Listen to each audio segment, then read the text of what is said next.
¿Y cómo te va, Eduardo? Buen día. Buen día, Juan, ¿cómo están? ¿Todo bien, vos? Bien, un poquito resfriado todavía. Pero viste cómo es esto, ¿eh? Se termina hoy, último día, después viene el fresco, así que abrigate. Pero, no te desesperes. Nos amamos el frío. Bueno, algunas cuestiones que nos llevan y nos traen de la historia a la realidad, ¿no? Un poquito para recorrer lo que ha sucedido y el dato político de la jornada de hoy, ayer con la primaria de Salta. Sí, bueno, arrancó, digamos, el año electoral, que se va a ir sumando casi mes a mes, digamos, ¿no? Porque va a ser una seguidilla casi eterna de elecciones hasta octubre. Y pareció que valía la pena tomar los resultados de Salta para reflexionar un poco sobre cómo está construido el sistema político argentino, algo que ya veníamos hablando, y en particular recorrer un poco la historia salteña. Lo primero que hay que entender las provincias como Salta es para recuperar cuál es su lugar en la estructuración de la Argentina. La Argentina se arma sobre un trípode. Hay una imagen muy tradicional de la historia argentina que dice que Buenos Aires conquistó el interior.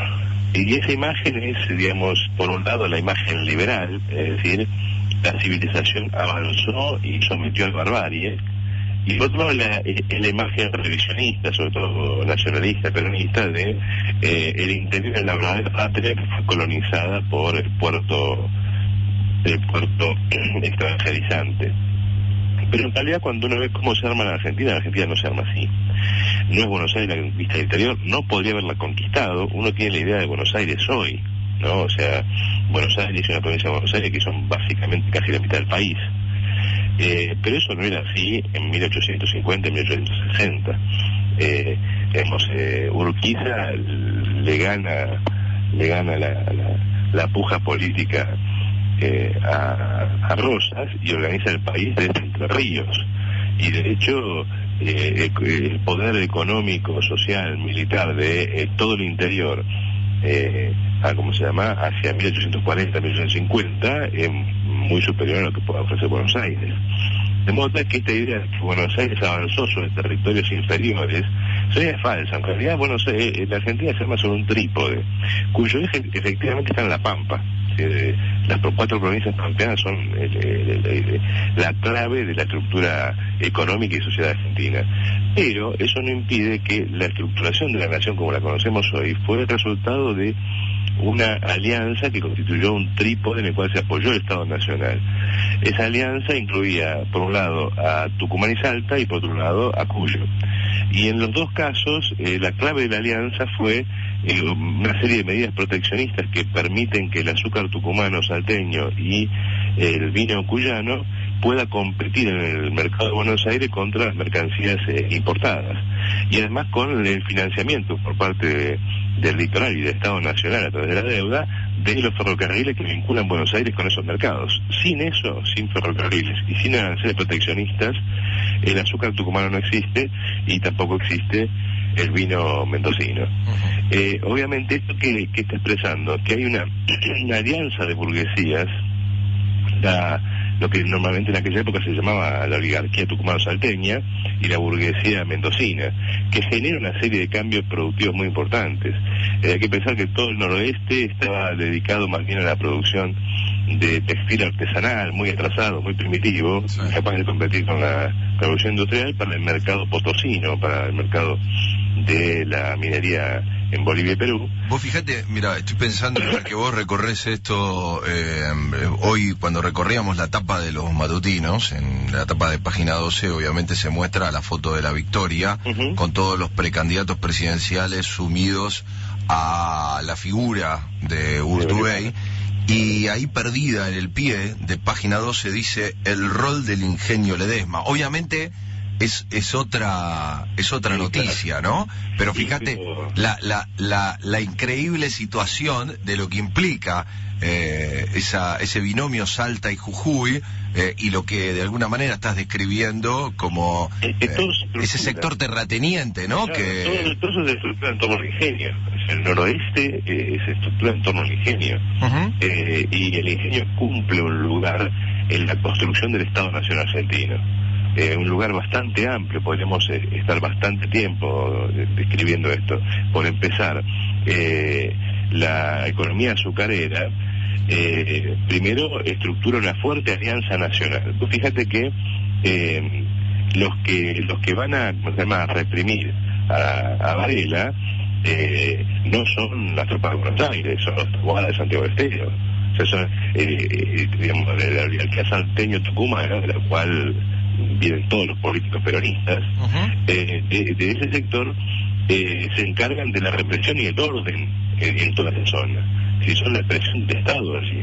Hasta tal punto esto es así, y hsta tal punto esta alianza con el Estado central es muy poderosa, porque ya te digo, no existiría sino el azúcar, que si vos haces un recuento de cuántos presidentes argentinos han sido tucumanos o salteños, se te va a dejar la pizza. ¿Sabes que te estamos... presidente tucumano y salteño que bonaerense, cordobés y santafereños italianos. ¿Sabes que te estamos perdiendo, Eduardo? Se está haciendo tan difícil escucharte. Ahí. A ver si podemos mejorar un poquitito. Yo te los escucho bien. ¿Vos nos escuchás bien? Sí, pero no, se pierde mucho ahí, que estabas tratando de describir la cantidad de presidentes salteños y tucumanos de la Argentina. Pensé lo siguiente, veamos los primeros presidentes. Fuera de Mitre, de Buenos Aires, después tenés a Avellaneda, Sarmiento, que es un sanjuanino, o sea, de los negocios cuyanos. Tenés a Avellaneda, que es un tucumano, a Roca, que es un tucumano, a los Sáenz Peña, que son salteños, a los Uriburu, que son salteños. Es decir, hay una coalición de carácter nacional donde hay un acuerdo. El Estado Nacional, el personal político se saca de estas burguesías regionales a los efectos de garantizar la existencia de este pacto. Y este pacto le ha servido a toda la oligarquía tucumano-salteña como clave para poder ordenar toda la región. ¿Esto se rompe con Rosas? No, esto ya empieza de alguna manera a insinuarse, pero muy lentamente hacia el final del gobierno de Rosas. Esto se arma entre la presidencia de Mitre y la de Roca. Roca es el que termina de cerrar todo este sistema, por eso Roca arma un sistema electoral que es imposible de combatir. Digamos, no hay forma de ganar, por eso la alianza roquista se llamaba la máquina electoral. Porque te ganaba cualquier elección simplemente por esta serie de acuerdos provinciales. Lo que es importante aquí entonces es que cuando hablamos de una provincia como Salta, hablamos de una provincia que ha formado parte de la alianza que gobernó este país desde sus orígenes, y buena parte de los políticos salteños tienen esta vinculación tan lejana. Lo que es interesante es que la decadencia del sector azucarero le ha ido dando a Salta una perspectiva distinta, una posición distinta a la que ocupó en el siglo XIX hasta bien dentro del siglo XX. Es decir, ha empezado a comportarse más como esas provincias que no entraron en el pacto. Porque cuando yo te digo, hay un trípode, Cuyo, Salta, Tucumán, litoral, hay provincias que no encajan acá. Y esas provincias son las provincias típicamente que se suelen llamar feudales, es decir, son las provincias en las cuales el presupuesto estatal es todo porque no hay economía privada. Entonces, el que no es empleado del gobierno en Catamarca no es empleado de nadie, el que no es empleado del gobierno en San Luis no es empleado de nadie, lo mismo en Santiago del Estero, Formosa, etcétera. Y Salta ha venido, sobre todo después de la decadencia de IPF, ha venido y de la decadencia del super tucumano a recaer en este tipo de provincias que no tienen economía propia. De ahí que el presupuesto estatal es muy importante. Por eso si vos te pones a pensar, ¿por qué ganó Urtubey? La pregunta es, ¿hace cuánto que el oficialismo no pierde en Salta? 24 años. Hace 24 años que no pierde. Bueno, es que vos sabés que recién estábamos describiendo con un compañero de Radio Universidad de Salta la historia que de alguna manera se reflejaba en una frase que lanzaba Urtubey después de la victoria, que decía: afortunadamente el pueblo salteño no quiere volver al pasado, sino que mira al futuro. El tema es que Urtubey ya es pasado porque tiene 8 años de gestión al frente de la provincia, que su antecesor era su principal competidor, que era Romero, y que la historia de Urtubey nace políticamente como referente del romerismo, es decir, cómo se van pasando el mando, incluso algo que digamos termina helando la sangre porque uno tiene muy poco reflejo de lo que pasa a tanta distancia de la ciudad de Buenos Aires, y cuando se dan estas cuestiones políticas que hoy irrumpen en la tapa de los matutinos nacionales y que uno trata de mirar de reojo lo que pasa en Salta, lo que nos cuentan es cuántos de los integrantes de la fórmula de Romero y de la fórmula de Urtubey participan internamente en la figura de su opositor. Es decir, el vicegobernador, de Urtubey es un referente del macrismo que acompaña al romerismo. Está muy claro, porque efectivamente esto es así.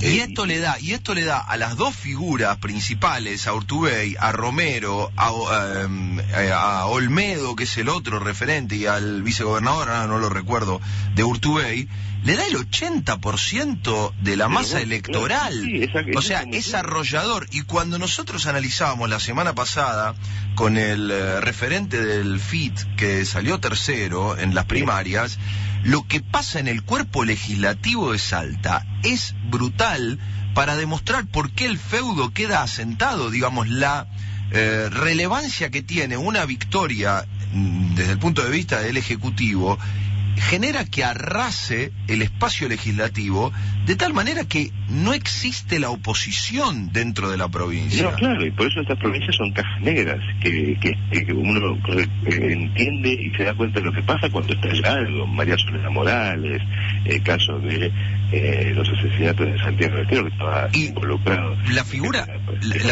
La figura clave que uno observa, por ejemplo, en Formosa, que cuando no se puede irrumpir en la estructura política con una nueva figura, aparecen dirigentes sociales, como uno podría pensar en Félix Díaz, y en cuanto se acercan a la capital y obtienen cierta caja de resonancia, a sus seguidores son avanzados desde lo que se conoció por la denuncia del aparato de inteligencia de Infran contra los seguidores de Félix Díaz, pero directamente con armas en mano, es decir, no hay ningún problema, tienen todo a su merced para condenar a aquel que esgrime una voz opositora a su figura. Está bien, pero yo recomiendo, para que se vea que esto está en el corazón de la Argentina, yo recomiendo que al oyente que lea el libro de un intelectual conservador, o sea, no de un zurdito, sino de un conservador como Natalio Botana.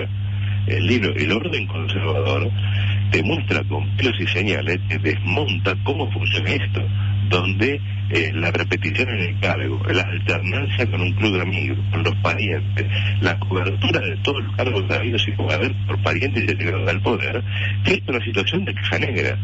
Vos te pasa algo, ¿a quién le vas a hablar? A la policía, está manejada por el primo del gobernador, que esa pelea del sistema judicial, la Suprema Corte son todos amigos del gobernador y que es pariente, está casado con la mujer o cosas por el estilo. El intendente es pariente del gobernador, los senadores, etcétera, etcétera, etcétera. Si vos te fijas, son 4 nombres o 4 apellidos que se repiten en todos lados, pensá en San Luis y Rodríguez ¿ah?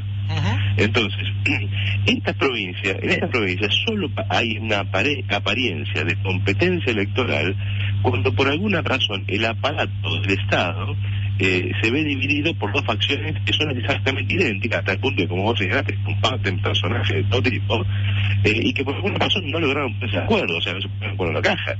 Porque si no, lo normal es que en estas provincias se gane por encima del 60 o del 70%. Es decir, mostrando el peso que tiene la plata electoral del gobierno, y que controla el gobierno, controla absolutamente todo. Lo que nos lleva a 2 cosas, a 2 reflexiones que deja la elección salteña. La primera es, cuando hablamos del peronismo solemos evocar siempre a la clase obrera. Y nos olvidamos que el peronismo es una alianza donde domina la burguesía, y por lo tanto, además de los obreros, hay una enorme fracción de burguesía industrial y financiera que está allí, que va desde Franco Macri hasta todos los personajes de la UIA. Pero también nos olvidamos que buena parte del componente de la alianza peronista consiste básicamente en todas las oligarquías del interior, que viven del aparato estatal,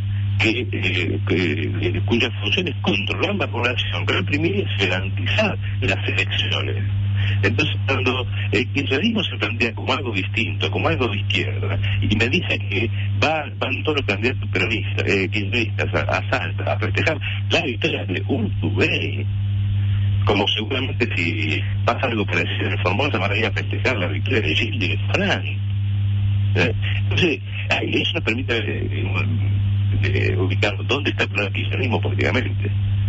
Y la segunda cuestión que me parece importante recuperar es que, a pesar de que no se dio la elección que esperaba para el FIP, ¿no? Que tenía un populismo que le estaba a más, esto significa que hay una fracción, la capa del plazo de la seña que ha elegido definitivamente por fuera del peronismo a un partido de luchadores y combativos, de gente de izquierda, una capa de clase obrera salteña que no importa lo que pase, vive mal, está allí. Y eso me parece que un síntoma muy importante de lo que se viene, porque bueno,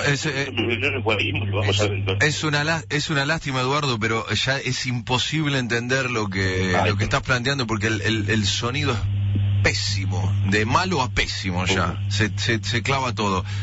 Vamos a dejarlo para la semana que viene. Dale. Seguramente esto va a volver. Me parece que la idea central de lo que querías expresar está claro, y lo hemos refrendado no solo recorriendo la historia con vos, sino más que nada la actualidad, ¿no? Hoy, cuando teníamos la chance de hablar con alguien que vive el presente de lo que pasa en Salta y que nos cuenta tan descarado como la verdad misma, lo que pasa en la provincia a la hora de definir quiénes continúan el mandato, ¿no? Porque de esto se trata, darle continuidad a una gestión que cambia de nombres, cambia de caras, en todo caso de quienes se acerquen a la provincia para sacarse la foto, pero sin embargo no cambia de línea, políticamente se mantiene en el mismo lugar. Y esto me parece que es un poco para entender qué nos pasa. Digo, después pensémoslos en proyección, ¿no? Esos mismos aparatos que en ocasiones hemos visto divididos entre oficialismo y oposición, es decir, hay un oficialismo y una oposición, pero que en definitiva son parte del mismo entramado, después elevan al Congreso Nacional a pseudo referentes del oficialismo y de la oposición de las provincias que viven atados al mandato de la caja. Entonces, de esta lógica tampoco nos podemos escapar cuando se discute a nivel nacional. Esto también tiene un correlato de esta manera. Así que entender un poco la realidad pasa por entender esto, ¿no? Sí, señor. Te mando un abrazo y nos reencontramos la semana próxima. Un abrazo para todos, ¿no? Chau, chau. La semana próxima. Un abrazo para todos, ¿no? Chau, chau. La semana próxima. Un abrazo.